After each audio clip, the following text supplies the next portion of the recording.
అధ్యక్ష అక్కడ లేదా హరీష్ రావు గారు కరియర్ సిఆర్ గారికి ఇచ్చింది అక్కడ మెయిన్ స్పీకర్ కాదు అధ్యక్ష. నేను పదే ఎందుకు అడుగుతున్నా అంటే నన్ను తర్వాత నేనే నెక్స్ట్ స్పీకర్ని, కానీ నేను గతంలో చెప్పినా మళ్ళీ చెప్తున్నా మళ్ళొకసారి. మా గౌరవ ముఖ్యమంత్రి గారు, ఉప ముఖ్యమంత్రి గారు, మా నీటిపారుదల శాఖ మంత్రులు, మా సోదరులు వెంకటరెడ్డి గారు, పొన్నం ప్రభాకర్ ఏ విధంగా ప్రజలకు నిజాలని గత 10 ఏళ్లలో ఉమ్మడి ఆంధ్రప్రదేశ్లో తెలంగాణకు జరిగిన అన్యాయం కంటే ఎక్కువ ఈ 10 ఏళ్ల కాలంలో కేసీఆర్ ప్రభుత్వంలో టీఆర్ఎస్ ప్రభుత్వం ఏ విధంగా అన్యాయం చేస్తుందని కళ్ళకు కట్టినట్టు ప్రజెంటేషను మా ఉత్తమ్ కుమార్ రెడ్డి బ్రహ్మాండంగా ఇచ్చి ప్రజలకు పోయింది అధ్యక్ష. ఇప్పటికి కూడా వాళ్ళు చేసిన తప్పుల్ని ఒప్పుకొని మా కుటుంబ దాహం కోసం, అధికార దాహం కోసం, అవినీతి కోసం ఆ వైఎస్ జగన్ తోటి ఒప్పందం కుదుర్చుకొని ఈ ఎంపీ సీట్లు అయితోటి బీఆర్ఎస్ అనే పార్టీ పెట్టి ప్రధానమంత్రి కావాలి, నేను నా కొడుకుని ఇక్కడికి ముఖ్యమంత్రిని చేయాలని ఒక ఆలోచన, దుర్మార్గమైన ఆలోచనతోటి తెలంగాణ ప్రజలకు అన్యాయం చేసిన మాట వాస్తవం. ఈరోజు మా గౌరవ మంత్రివర్యులు మీకు క్లియర్గా చెప్పిండ్రు, మీకు దురాలోచన పుట్టింది, అధికారం పర్మనెంట్ మాదే, ఇంకెవరు రారు. మీరు ఏనాడైతే బీఆర్ఎస్ అని పార్టీ పెట్టి తెలంగాణ పదం తొలగించిండ్రో తెలంగాణ ప్రజలతో ఉన్న పేగుబంధం తెగిపోయింది, మీ పని కథం అయిపోయింది.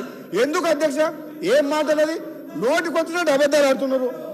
నల్లగొండ జిల్లా గురించి పోరు సభ చేస్తారని వస్తున్నాడు. నల్లగొండ జిల్లాకు పోరు సభని ఈరోజు సభ పెట్టిండ్రు. అయితే మా మాజీ మంత్రి జగదీశ్వర్ రెడ్డి గారు ఈరోజు సభకు వచ్చిండ్రు అధ్యక్ష. సభకు వచ్చిన ఆయన సభకు జనాలను సమీకరిస్తేందుకు ఊరూరు బదిలాడుతున్న జనాలు రమ్మని. అరే నల్లగొండ జిల్లా ప్రజలు చంప చెల్లుమనేటట్టు మీకు సమాధానం చెప్పిండు. ఏమని చెప్పిండు? 11 అసెంబ్లీ స్థానాలను కాంగ్రెస్ పార్టీ అభ్యర్థులను గెలిపించి 12వ స్థానం కూడా సూర్యాపేట కూడా నైతిక విజయం మాదే. ఈ నల్లగొండ జిల్లా ప్రజలకు గత 10 ఏళ్ల కాలంలో మీ స్వార్థం కోసం అని చెప్పేసి కాంట్రాక్టులు కానీ కృష్ణా నీటి మీద ఆధారపడిన నల్లగొండ జిల్లాని అన్యాయం చేసినందుకు నల్లగొండ జిల్లా ప్రజలు మన తీర్పు ఇచ్చిండ్రు. వారందరూ బాధతో సమయంలో కాంగ్రెస్ పార్టీ ప్రభుత్వం వచ్చిన తర్వాత ఈరోజు తెలంగాణకు అన్యాయం ఏ విధంగా చేసిందని చెప్పి అన్ని ప్రజలకు చెప్తుంటే జీర్ణించుకోలేక ఈ హరీష్ రావు గారు అధ్యక్ష ఇంకొక మాట చెప్తా హరీష్ రావు గారి గురించి మళ్ళీ చెప్తా. మొన్న సభలో కూడా చెప్పిన, మళ్ళీ చెప్తున్నా, ఈయనకు మేనమాసాలు వచ్చింది అంటే కేసీఆర్ గారికి జుట్లకెళ్ళి వెళ్ళిండు, అబద్ధాలు అడుట్లా జుట్లకెళ్ళి వెళ్ళిండు. మావని మించిన అల్లుడు నిజాల్ని అబద్ధాలు చేస్తుట్లా ప్రతి మాట అబద్ధమే అధ్యక్ష. 10 ఏళ్ల పాటు ప్రాజెక్టుల పేరు మీద, రీడిజైన్ పేరు మీద కాంట్రాక్టులు వారి ఇష్టం నుంచి 1,00,000 కోట్ల అప్పులు చేసిన చరిత్ర వాళ్ళది. ఈరోజు తెలంగాణ ప్రజలందరూ ఏమనుకున్నారు? వీళ్ళు ఏమన్నారు? వీళ్ళు కళల సాకారం చేసినారు. ఏం సాకారం చేయలే? సాగుబోతుల తెలంగాణ చేసి బెల్ట్ షాపులు పెట్టి రాష్ట్రాన్ని అప్పులపాలు చేసి 7 లక్షల కోట్లు అప్పులమయం చేసిండ్రు. ఏం మాట్లాడుతున్నారు మీరు? ఏం మాట్లాడుతున్నారు?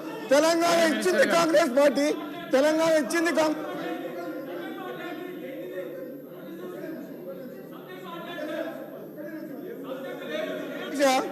తెలంగాణ కోసం కొట్లాడింది ఎవరు అధ్యక్ష? తెలంగాణ మీ పార్లమెంట్ సభ్యులం, నేను పొన్నం ప్రభాకర్ గారు మేము పార్లమెంట్ సభ్యులం కొట్లాడి పార్లమెంట్లో బిల్లు పాస్ చేసి తెలంగాణ తీసుకొచ్చినాం. ఈయన తెలంగాణ చావు నోట్ల తలకా పెట్టినా అంటాడు.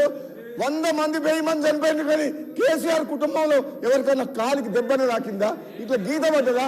కానీ అమాయకులను పొట్టలు పెట్టుకున్న చరిత్ర వీళ్ళది. అమాయకులను పొట్టలు పెట్టుకున్న చరిత్ర వీళ్ళది. తెలంగాణ తెచ్చింది మేము కాంగ్రెస్ పార్టీ ఎంపీలము, తెలంగాణ ఇచ్చింది కాంగ్రెస్ పార్టీ అధ్యక్ష. మినిస్టర్ గారు ప్లీజ్. నేను గౌరవ స్పీకర్ గారిని కోరుతా ఉన్నాను అధ్యక్ష. ప్రధానంగా మన రాష్ట్రానికి సంబంధించిన ఒక ప్రధానమైన అంశం, మూడు ప్రధానమైన అంశాలపైన వారు మాతోనే ఏకీభవిస్తా ఉన్నారా లేదా అని ఇప్పుడే డిప్యూటీ చీఫ్ మినిస్టర్ గారు అడగడం జరిగింది అధ్యక్ష. మీరు మళ్ళా బీజేపీ తరఫున మాట్లాడేది ఉంది, కమ్యూనిస్ట్ పార్టీకి సంబంధించి సార్ ఈరోజు సార్ వినండి సార్, వినండి మీరు. కంక్లూడ్ చేసిండ్రు, అయిపోయింది. సరే, ఈరోజు నేను గౌరవ సభ్యులను కూడా కోరుతా ఉన్నాను, హరీష్ రావు గారు కూడా వారి పూర్తి స్థాయిలో వారి అభిప్రాయాలను కూడా మొత్తం హౌస్ విన్నది.